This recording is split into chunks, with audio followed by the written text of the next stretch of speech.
FM 89.1, Radio Universidad. Vamos a meternos ya en nuestra columna habitual todos los miércoles a esta hora, que es de los magistrados y funcionarios de La Matanza. Está con nosotros Alejandro Fernández, el prosecretario de Cultura de la asociación. Bienvenido, Ale. ¿Cómo va? Buenas tardes, ¿todo bien? ¿Todo bien? ¿Usted? Bien, todo bien. Muy tranquilo. Hoy vamos a estar charlando con un invitado que tenemos vía telefónica. Es el doctor Rubén Ochipinti, así se dice, ¿no? Exactamente. El doctor Ochipinti, titular del Juzgado de Garantías número 3 de aquí de La Matanza. Hola, doctor, lo saludamos. ¿Cómo le va? Bienvenido. Hola, muy buenas tardes. ¿Cómo están? Muchas gracias por la invitación. No, muchas gracias a usted por participar aquí del programa. Como siempre, invitado por Alejandro, aquí venimos para acercar un poco la justicia a la gente, o por lo menos el conocimiento del funcionamiento de la justicia y de algunas otras cuestiones que tienen que ver con ese ámbito para la gente. Y hoy, bueno, primero le consultamos al doctor, es Rubén Ochipinti, ¿qué es un juez de garantía o qué se hace en el juzgado de garantía? Si puede introducir un poco el tema. Sí, antes en la provincia de Buenos Aires existía un procedimiento que se denominaba netamente inquisitivo, en donde el juez era el ex juez criminal y correccional, que tenía la facultad de detener a una persona, de dictar una prisión preventiva, producir una prueba, a su vez clausurar un sumario, hacer un plenario, es decir, debatir todo lo que él había recolectado como prueba, y a su vez dictaba sentencia. Luego, a partir del año 1998, en la provincia de Buenos Aires, se instala un nuevo código de procedimientos en donde rige el sistema acusatorio. Ahí se crea la figura del juez de garantías, que es un juez que interviene en la instrucción del proceso, pero no como instructor, porque la instrucción de ese proceso queda exclusivamente a cargo del Ministerio Público Fiscal. Es decir, que es un proceso de partes, y es el que se encarga de la protección y de la efectiva aplicación de los derechos y garantías que están establecidos en nuestra Constitución Nacional, en nuestros tratados internacionales, y como así también en nuestro Código de Procedimientos en materia penal. Muy bien. Cuando hablamos de instrucción, ¿cómo va? Buenas tardes, doctor. Buenas tardes, doctor. Como para que la gente entienda un poco, cuando hablamos de instrucción hablamos de que era el mismo juez el que investigaba y era el que decidía, ¿no? Exactamente, eso es lo que se modificó con el nuevo código. Antes el mismo juez que intervenía en la parte de recolección de pruebas era quien luego resolvía, es decir, el mismo juez que dictaba una prisión preventiva era el que luego decía si esa persona era culpable o inocente. Es decir, hoy, con el nuevo código, el juez de garantía no produce prueba, ¿no? Eso es lo que hay que tener bien. No interviene en la declaración de la persona imputada, salvo que ésta lo requiere con algún fundamento de por qué así cree que tiene que ser. No le toma declaración a los testigos y no ordena realizar ninguna medida de prueba. Todo eso le corresponde a la Fiscalía. Claro. Ahora sí, el juez de garantía va a intervenir en todas aquellas cuestiones que pueden de alguna manera afectar alguna garantía constitucional de los ciudadanos. Por ejemplo, va a ordenar un allanamiento, una intervención telefónica, es decir, todas aquellas medidas que pueden afectar alguna garantía constitucional las hace el juez de garantía, pero no las puede hacer por sí, sino que siempre las debe realizar a requerimiento del Ministerio Público Fiscal, que es quien tiene en cabeza la investigación y es quien debe probar que esa persona es responsable del hecho que se le imputa. Quedó clarísimo, y bueno, justamente sobre uno de estos temas es que va a tratar esta columna del día de hoy. Ale, si querés introducirlo. Sí, siempre debatimos con quién va a ser invitado, qué se podría hablar, y bueno, la propuesta es hablar del estado de inocencia, y bueno, dirá el doctor, por ahí es más comúnmente conocido por quienes no estamos tanto en el derecho penal como el principio de inocencia o esta presunción de inocencia, pero bueno, doctor, ¿usted nos puede contar un poco de qué se trata? Sí, el estado de inocencia, la presunción de inocencia, ¿no? Es una garantía constitucional. Está dentro de las garantías constitucionales, y algunos estudiosos del derecho penal, algunos doctrinarios, entienden que es la principal garantía, ¿no?, que debe tener todo ciudadano. Todos sabemos y podemos explicar un poquito a la sociedad que las garantías constitucionales son medios, son instrumentos, son mecanismos que nos otorga la ley, en este caso la Constitución Nacional y tratados internacionales, ¿no? Como también los códigos de procedimiento, que pone a disposición de los habitantes para que podamos defender nuestros derechos. Pero ¿frente a quién podamos defender esos derechos? Frente a las autoridades o frente a cualquier individuo o grupos sociales. No necesariamente tiene que ser siempre, es decir, respecto de algo en particular. Esos mecanismos, cuando se ponen en funcionamiento, se denominan garantías constitucionales. Y dentro de las garantías constitucionales, entre otras que luego por ahí, quizás si el tiempo nos da, podemos enumerar, se encuentra el Estado, la presunción de inocencia. Y esto lo tenemos que remontar a la Convención Interamericana de la Declaración de Derechos Humanos, que dice que toda persona acusada, más o menos, no lo tengo el texto tal cual, pero que toda persona acusada de algún delito tiene derecho a que se presuma su inocencia mientras no se pruebe su culpabilidad. Pero en nuestro ordenamiento jurídico, ya desde el año 1853, desde la sanción de nuestra Constitución Nacional, el artículo 18 en su primer párrafo establece que ningún habitante de la nación puede ser penado sin juicio previo fundado en ley anterior al hecho del proceso. Ya ahí habla de un principio de legalidad que algunos recordarán o escucharán que se está nombrando mucho en los medios. Esto surge de la Carta Magna de Inglaterra con Juan Sin Tierra, que lo toma, y fíjense cómo en 1853 también lo tomaron quienes crearon, es decir, los constituyentes, quienes crearon nuestra Constitución Nacional. ¿Qué significa esto de que una persona es inocente? Todos somos inocentes. ¿Hasta qué? Hasta que exista una sentencia, es decir, un acto jurídico individual dictado por un juez tras un debido proceso en un caso concreto, que diga que no lo somos, es decir, que diga que somos culpables. Ahora, que una sentencia diga que somos culpables, ¿alcanza? No. ¿Por qué? Porque esa sentencia que dice que somos culpables quizás puede ser revisada. ¿Por quién? Y por un órgano superior. Entonces, ¿qué se necesita para ser culpable? Se necesita que esa sentencia dictada por la autoridad competente quede firme. ¿Qué significa que quede firme? Que no pueda volver a ser revisada por ningún órgano. Esa sentencia puede darse en primera instancia, puede darse en segunda instancia, puede darse en la casación, puede darse en la corte, pero tiene que estar firme. Cuando esa sentencia queda firme y dice que es responsable del hecho que se le impute, que cometió tal delito, que previamente ese delito se encuentra especificado y tipificado en la ley, tal cual lo estableció el legislador, es cuando podemos decir que se quebrantó ese estado de inocencia y se traspasó al estado de culpabilidad. No sé si más o menos fui claro en el concepto. Sí, doctor. Sí, doctor, queda claro, escuchándolo atentamente.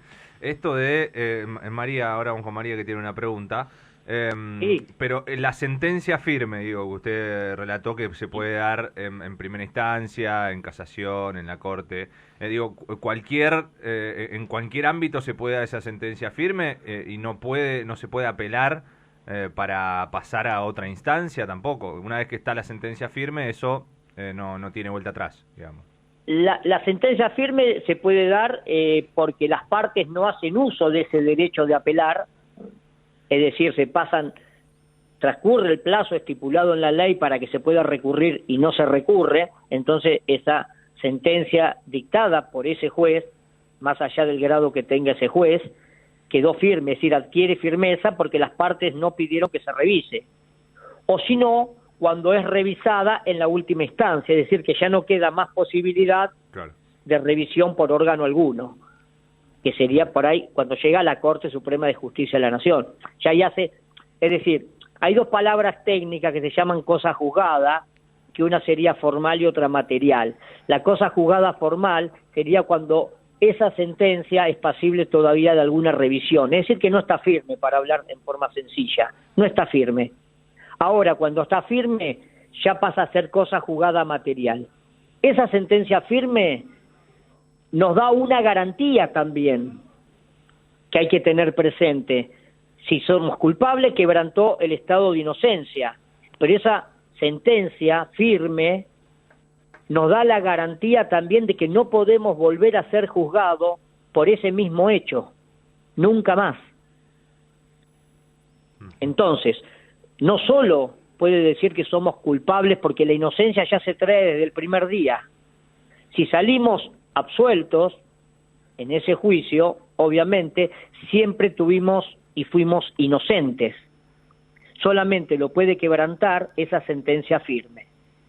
Pero también, una vez que fuimos juzgados por ese hecho, con ese objeto, nunca más el Estado puede perseguirnos en esa misma situación. Es decir, que tenemos esa garantía constitucional de que no podemos ser juzgados 2 veces por el mismo hecho. Doctor, ¿esto es así Sí. incluso cuando se compruebe que el juicio no se estuvo viciado, que hay pruebas que no se tuvieron en cuenta, hay testigos que no se los llamó y querían presentarse a declarar? ¿No hay forma de que una persona pueda volver a ser juzgada por el mismo delito? No, mire, hay solamente alguna situación muy excepcional cuando se dicta algún sobreseimiento que se trataría de alguna cosa juzgada írrita, pero sería algo muy complejo para explicarlo porque es algo específicamente técnico, ¿no? Porque también un sobreseimiento definitivo y firme adquiere el grado de que o se equipara a lo que sería una sentencia absolutoria. Claro. Por ende, no se lo puede volver a juzgar a una persona por ese mismo hecho. Hay una situación muy técnica que es la cosa juzgada írrita, que es que quizás se podía llegar a reabrir.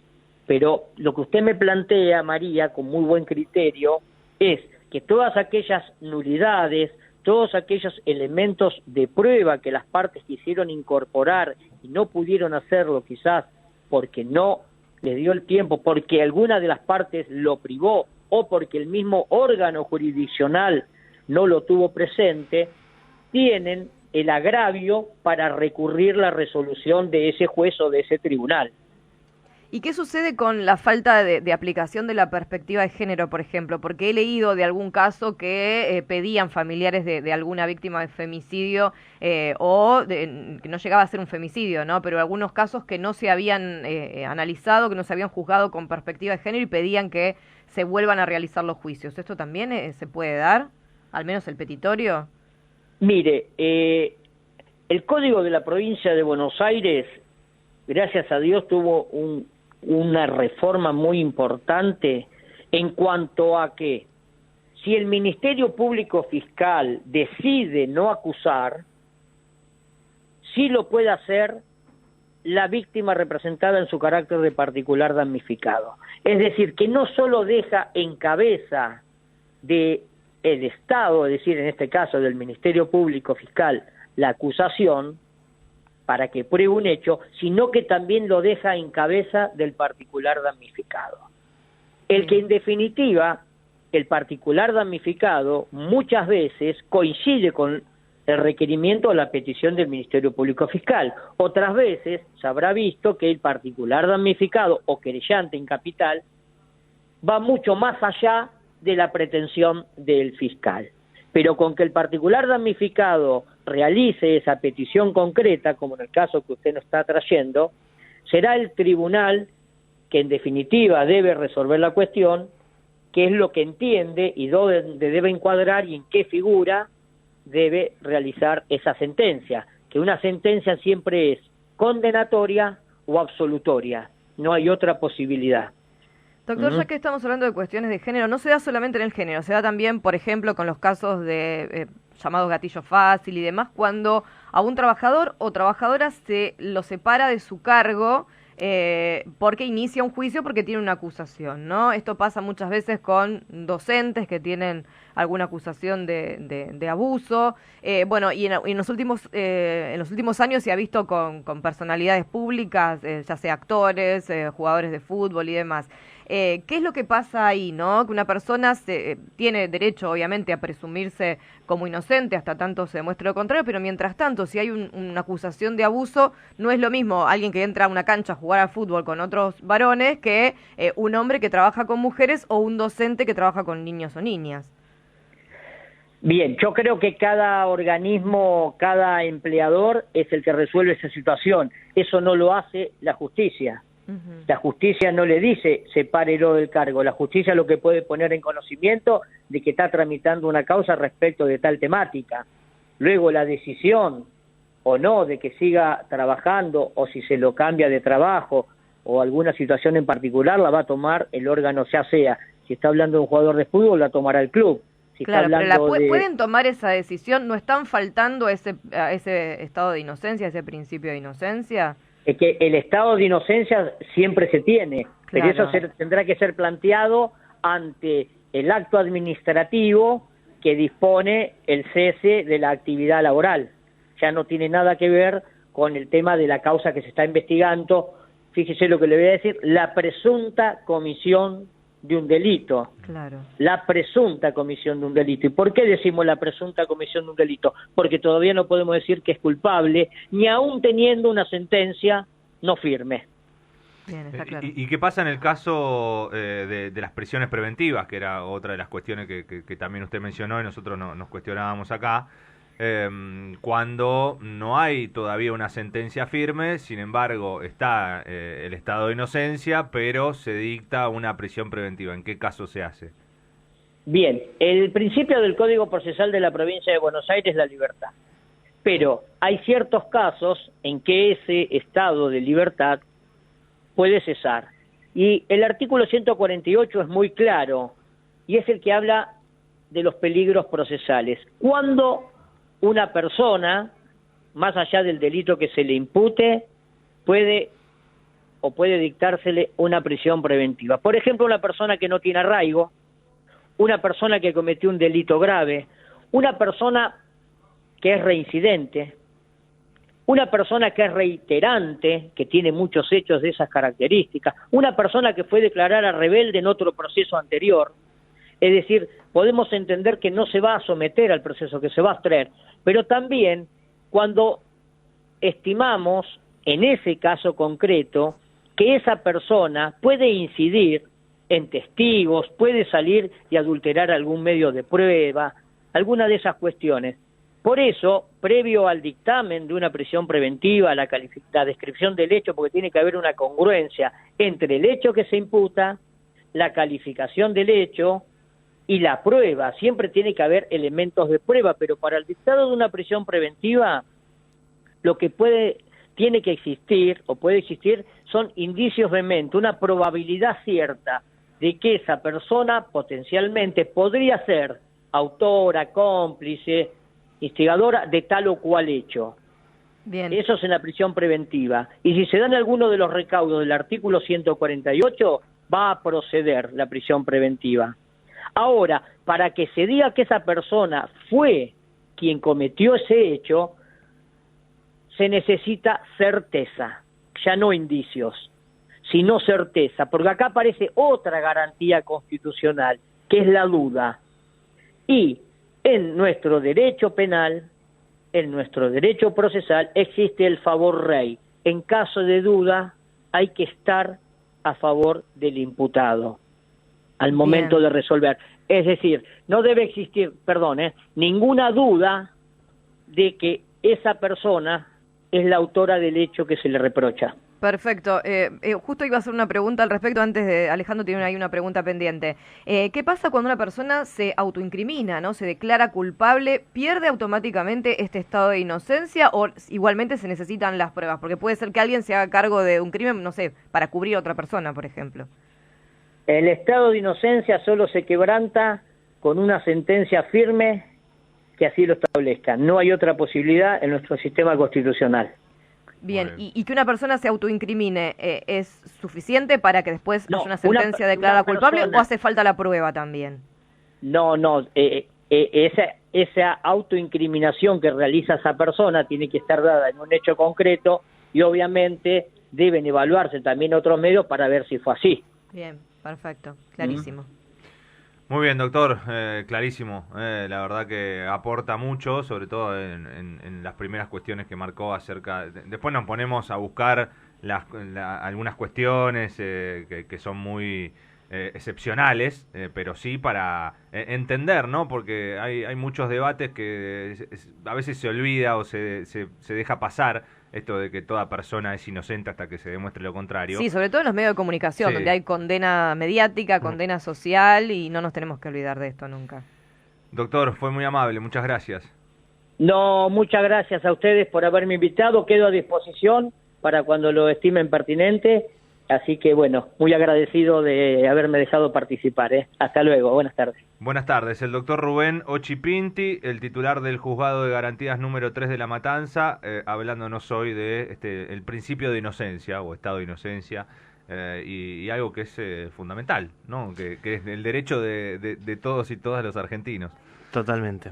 Bueno, Ale, gracias, muy interesante. No, gracias a ustedes como siempre. Convocamos a la gente también a que nos reclame algún tema en Totalmente, particular, sí, para lo que que quieran, Ale siempre está que dispuesto nos den un poco de tiempo para ir a prepararlo buscar, y claro, obviamente. para ir a buscar al profesional que sabe acerca de esto. Y siempre al 11 profesional más idóneo, como siempre, Obviamente. Alejandro, le agradecemos mucho la 11 selección. 388 5891. Desde la Universidad Nacional de La Matanza, Radio Universidad FM 89.1. Siempre cerca.